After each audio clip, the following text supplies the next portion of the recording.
आजच्या व्हिडिओमध्ये आपण कारले बेसन करणार आहोत। त्यासाठी मी पाव किलो कारले घेतलेले आहेत। तर अगोदर आपण कारले स्वच्छ असे धुवून घ्यायचे आहेत।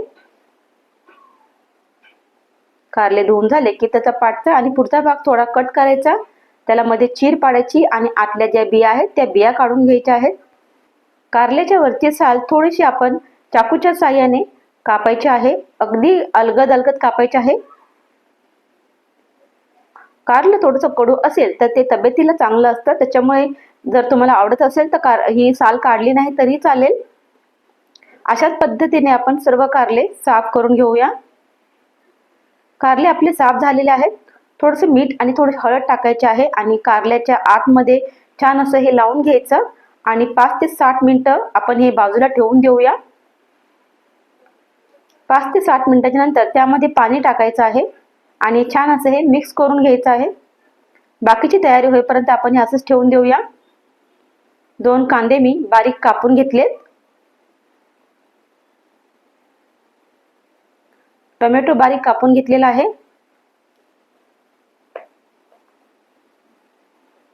लसूण ठेचून घ्यायचं आहे, 7 ते 8 पाकळ्या लसूण आहे। कोथिंबीर कापून घेतली आहे। कढईमध्ये थोडंसं तेल टाकायचं आहे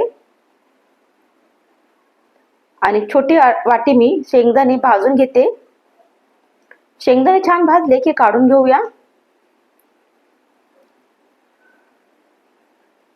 आणि थोडंसं सुक्क खोबऱ्याचे काप सुद्धा आपण भाजून घेणार आहोत। सुक्क खोबरं लालसर असं भाजलं की ते सुद्धा आपण काढून घेऊया। शेंगदाणे आणि खोबरं आपण गार होण्यासाठी ठेवूया। कारले पाण्यातून काढायचे आहेत, पण त्यातलं पूर्ण पाणी आपल्याला काढायचं आहे। अशा पद्धतीने सर्व कारले आपण पाण्यातून काढलेले आहेत। कढईमध्ये 1 चमचा तेल गरम केले। तेल गरम झाले की आपण जे कारले पाण्यातून काढलेत ते यामध्ये फ्राय करून घ्यायचे। त्यासाठी आपण गॅस मिडियम केलाय। मिडियम टू स्लो गॅसवरती आपण कारले भाजून घेणार आहोत। छान असे मिक्सरचं छोटं भांडं घेतलं आहे आणि त्यामध्ये शेंगदाणे आणि खोबरं आपण टाकायचं आहे।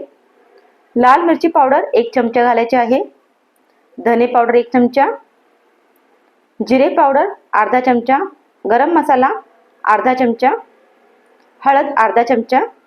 हे सर्व पाणी न घालता आपण याची पावडर करून घ्यायची आहे। तर इथे आपले जे कारले आहेत छान असे आपण फ्राय करून घेतलेत। ते एका प्लेटमध्ये काढून घेऊया। 2 चमचा तेल गरम करूया। तेल गरम झालं की मोहरी टाकायची आहे फोडणीला, थोडेसे जिरे टाकायचे आहेत, लसूण टाकायचं आहे। लसूण लालसर झाला की त्यामध्ये आपण कांदा घालायचा आहे आणि कांदा परतून घ्यायचा आहे। थोडंसं मीठ टाकूया कांद्यामध्ये, म्हणजे कांदा पटकन भाजेल। तर कांदा आपला छान असा लालसर झालेला आहे। आता यामध्ये आपण 2 चमचा बेसन पीठ घालायचं आहे। हे कच्चच बेसन पीठ आहे। जर तुमचं भाजलेलं बेसन पीठ असेल तर त्याला तुम्ही थोडा जास्त वेळ परतू नका। छान असं कांद्यावर भाजलं त्याच्यानंतर आपण टोमॅटो घालूया। टोमॅटो मऊसूत होईपर्यंत आपण परतून घेणार आहोत।